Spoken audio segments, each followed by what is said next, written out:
Unlike any other book on climate change, this is not a scientific treatise. Okay, this is not a scientific treatise. There's no graphs, there's no statistical analysis in this book. And that's because the claimed climate crisis has got nothing to do with science. It's got nothing to do with nature. It's got nothing to do with human progress. The climate cult is a continuation of an ideology that began back in the 19th century.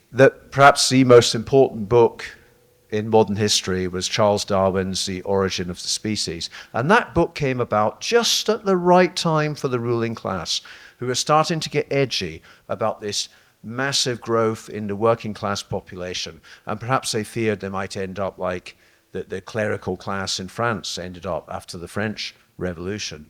So, you know, the Industrial Revolution created this huge laboring class that was starting to develop some influence through the trade union movement, political representation, and so on. And so what did they do? They had a war in 1914 to 1918, a dreadful cull of the working class population in Europe. Going into the 1920s, we had the birth of a movement called technocracy. And technocracy was all about using the prospect that technology would allow an elite to totally take control of population and resources. At the time, that was beyond the dreams, really. They didn't have a computer back then, but they could see the way things were going. This is the climate scam is all about eugenics. And Trevor had a song about that earlier. It's a continuation of eugenics, but they couldn't carry on with this name eugenics because it had been so discredited by the Nazis in the Second World War. So in 1947, when Julian Huxley was made director of UNESCO, the United Nations scientific agency, he said, basically said, eugenics is dead, long live eugenics. We will just rebrand it.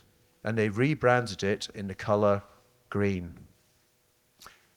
And then jumping forward to the 1960s, in 1968, we had the creation of the Club of Rome. And the same year, we had the book, The Population Bomb, by Paul Ehrlich, which said that unless we do something drastic, then there's going to be famine, there's going to be wars, there's going to be diseases, and billions of people will be wiped out. Well, that was supposed to have happened by the 1980s. I mean, Paul Ehrlich was just as good a predictor of events as the likes of Al Gore and Greta Thunberg since. But 1968 was really the anno domini of the climate cult, and the Club of Rome took over, captured the United Nations. And we see that with all these events like the Earth Summit in Rio in 1992, and then the Kyoto Protocol, 1997. And now we have a new government in Westminster, and who's in charge of the Department of Net Zero? Good old Ed Milliband, the architect of the Climate Change Act 2008, which was the most advanced legislation to impose net zero policies anywhere in the world. The architect of that was Ed Milliband. Well, the real architect was George Soros, but never mind that for now. So we have to resist this dystopian nightmare,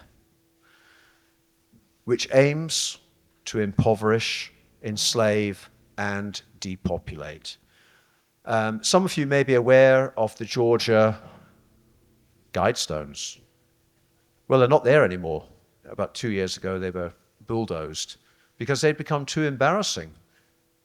The Georgia Guidestones were like a secular 10 commandments, and one of the commandments was that the world population must be held at no more than 500 million. So that's a lot of people they've got to get rid of, isn't it? I mean, that's probably way beyond the potential of mRNA vaccines.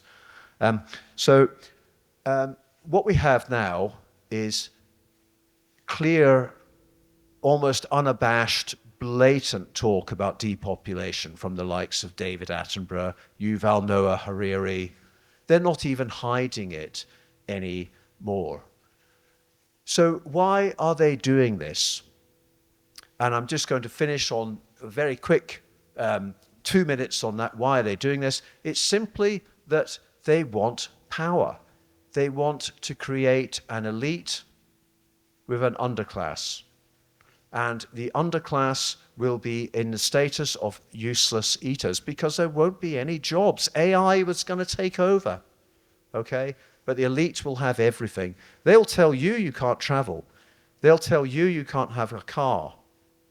They'll tell you what you can eat, or more likely what you can't eat, right? But they will still have their sushi, they will still have their private jets, they will still have their beach holidays, and they will still have their Range Rovers, okay? What they're going to create is an elite, a two-tier society with an elite lording over the rest of us. So we've got to resist this. Since COVID-19 showed very clearly, back in 2020, a massive redistribution of wealth from the poor to the rich. And that's going to continue. That's going to continue. Our job, as mostly awake people here, I'm sure in the audience tonight, is we've got to really keep working hard. We've got to persevere in trying to wake up our colleagues, our fellow citizens, because so many people are completely asleep.